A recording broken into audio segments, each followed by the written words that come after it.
राधे कृष्ण आप सभी को।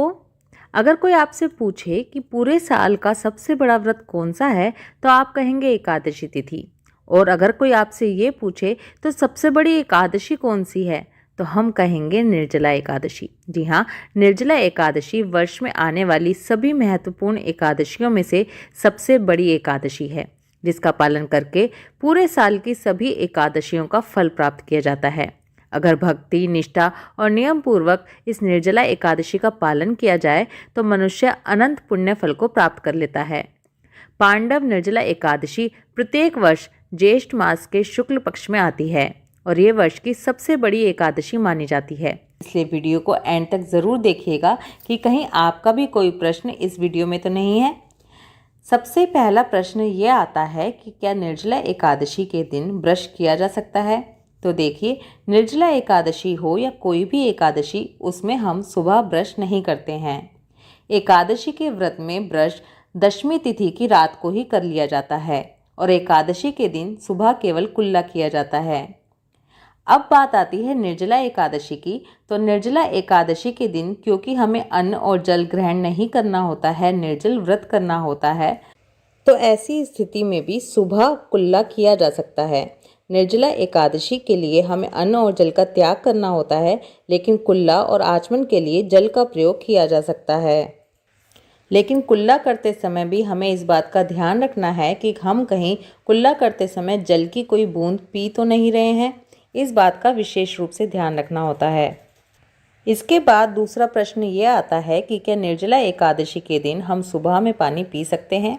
तो देखिए, निर्जला एकादशी का पालन सामान्य रूप से हम एकादशी के दिन ब्रह्म मुहूर्त से लेकर द्वादशी के दिन पारण समय तक करते हैं। इसलिए इस समय के दौरान हम जल की एक बूंद भी नहीं ले सकते। इसमें जल के अलावा किसी भी लिक्विड यानी कि दूध, जूस, फलों का रस, लस्सी, छाछ, इस तरह की कोई भी चीज़ नहीं ली जाती है। लेकिन अगर आप एकादशी व्रत शुरू करने से पहले जल पीना चाहते हैं तो आप ब्रह्म मुहूर्त के पहले कितना भी चाहे जल पी सकते हैं। लेकिन संपूर्ण दिन के दौरान आपको ये प्रयास करना है कि आप जल की एक बूंद भी ना लें, निर्जल उपवास रखें। लेकिन अगर आपकी सेहत बिगड़ रही है, शारीरिक रूप से आपको तकलीफ हो रही है, तो आप शाम के समय निर्जल रहना आपके लिए संभव नहीं है, तो आप शाम के समय जल ले सकते हैं। लेकिन अगर आप शारीरिक रूप से थोड़े से भी स्वस्थ हैं, कोई निर्जल व्रत पूरे नियम अनुसार करना ही चाहिए। निर्जला एकादशी से जुड़ा हुआ एक अन्य प्रश्न ये भी आता है कि निर्जला एकादशी का व्रत आखिर कौन रख सकता है। तो देखिए, हमारे शास्त्र बताते हैं कि 8 वर्ष की आयु से लेकर 80 वर्ष की आयु के बीच में जितने भी मनुष्य आते हैं, उन सभी को आवश्यक रूप से एकादशी का व्रत रखना ही चाहिए। इसमें कोई विकल्प नहीं है। इसलिए निर्जला एकादशी का व्रत सभी लोग कर सकते हैं, चाहे वो स्त्री हो, पुरुष हो, वृद्ध हो या बालक हो, किसी भी जाति, संप्रदाय या समूह से हो, विवाहित हो या अविवाहित हो, विधुर हो या विधवा हो, कोई भी व्यक्ति इस निर्जल एकादशी के व्रत को कर सकता है। देखिए, निर्जला एकादशी यानी कि उसमें अन्न के साथ साथ जल भी ग्रहण नहीं किया जाता। इसलिए नेचुरल है कि बच्चों और बुजुर्गों के लिए पूरी तरह से निर्जला व्रत रखना थोड़ा मुश्किल हो जाता है। इसलिए वे सिर्फ अन्न का त्याग करके भी इस व्रत को रख सकते हैं। लेकिन ज़्यादा से ज़्यादा कोशिश करें कि जितना ज़्यादा वो निर्जल रह सके उतनी देर तक निर्जल ज़रूर रहें। जब आप पूरे दिन का निर्जल व्रत पूरे नियम अनुसार करते हैं तो अगले दिन जो आपकी चेतना होती है वो बहुत ही शुद्ध हो जाती है और जिस आनंद की आपको अनुभूति होती है उसको आप शब्दों में प्रकट नहीं कर सकते। इसलिए निर्जला एकादशी के व्रत का पालन सभी को करना चाहिए।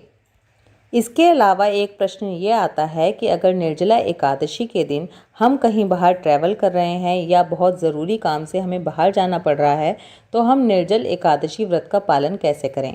तो देखिए, सबसे पहले तो मैं ये कहूँगी कि निर्जल एकादशी के दिन कोशिश करें कि आप कहीं भी बाहर ना जाएं। आप ऑफिस से छुट्टी ले सकते हैं, हो सके तो स्कूल कॉलेज से छुट्टी ली जा सकती है। लेकिन अगर फिर भी इस तरह की कोई पॉसिबिलिटी नहीं है कि आप छुट्टी लेकर घर पर रह सकें, तो देखिए, जितनी ज़्यादा देर तक आप निर्जल व्रत रख सकें उतनी देर तक रखें। जब आपको लगे कि अब नहीं रहा जा रहा, तब आप जल ग्रहण कर सकते हैं। कोशिश कीजिए कि जब आप बाहर जा रहे हैं, ट्रैवल कर रहे हैं या आपको कहीं बाहर जाना पड़ रहा है, तो कम से कम बातचीत करें, जिससे कि आपकी एनर्जी वेस्ट ना हो और अपने मन में श्री कृष्ण का स्मरण ज़रूर करते रहें। एक प्रश्न ये भी आता है कि क्या निर्जला एकादशी का व्रत जोड़े में ही किया जाता है, यानी कि पति पत्नी दोनों को एक साथ ही व्रत करना चाहिए तभी व्रत किया जा सकता है, या अकेले भी इस व्रत को किया जा सकता है। तो देखिए, अगर आप पति और पत्नी साथ मिलकर इस व्रत को करते हैं तो ये सबसे अच्छा है। इससे अच्छा तो कुछ हो ही नहीं सकता। लेकिन ऐसा कोई नियम नहीं है कि इस व्रत को सिर्फ जोड़े में ही किया जा सकता है। अगर आपके पति या पत्नी के लिए ये व्रत करना संभव नहीं है तो आप अकेले भी इस व्रत को कर सकते हैं। एक प्रश्न ये आता है कि अगर कोई व्यक्ति एकादशी का व्रत शुरू करना चाहता है तो क्या वो निर्जला एकादशी के से ये व्रत शुरू कर सकता है। निर्जला एकादशी अच्छी है व्रत शुरू करने के लिए? तो देखिए, बिल्कुल अच्छी है। निर्जला एकादशी से तो और कोई दूसरा अवसर हो ही नहीं सकता। शुभस्य शीघ्रम, वर्ष में आने वाली किसी भी एकादशी से वैसे तो आप एकादशी का व्रत शुरू कर सकते हैं, लेकिन फिर भी क्योंकि अभी निर्जला एकादशी आ रही है जो कि अपने आप में ही सबसे बड़ी एकादशी है, तो इसलिए अगर आप अभी तक सोच रहे हैं कि मैं कब से एकादशी का व्रत शुरू करूं, तो आपको निर्जला एकादशी से ही अपने व्रत का शुरुआत कर देनी चाहिए। और ये कभी मत सोचिएगा कि मैं केवल एक निर्जला एकादशी का ही व्रत करूंगा और इसको करने के बाद इस व्रत को छोड़ दूंगा। आपको साल में आने वाली सभी एकादशियों का व्रत करना ही चाहिए। कहा जाता है कि किसी भी शुभ कार्य को करने में कभी भी देर नहीं करनी चाहिए और अशुभ कार्य को करने में कभी जल्दी नहीं करनी चाहिए। इसलिए एकादशी का व्रत जब आप शुरू करना चाहें तभी से आपको बिना सोचे शुरू कर देना चाहिए। आई होप इन सभी प्रश्नों में आपको अपने प्रश्न का भी उत्तर ज़रूर मिल गया होगा, लेकिन इसके अलावा भी अगर आपके पास कोई क्वेश्चन है तो आप कमेंट करके ज़रूर पूछ सकते हैं। अगर ये वीडियो आपको यूज़फुल लगती है, इन्फॉर्मेटिव लगती है, तो वीडियो को एक लाइक और शेयर ज़रूर कीजिएगा।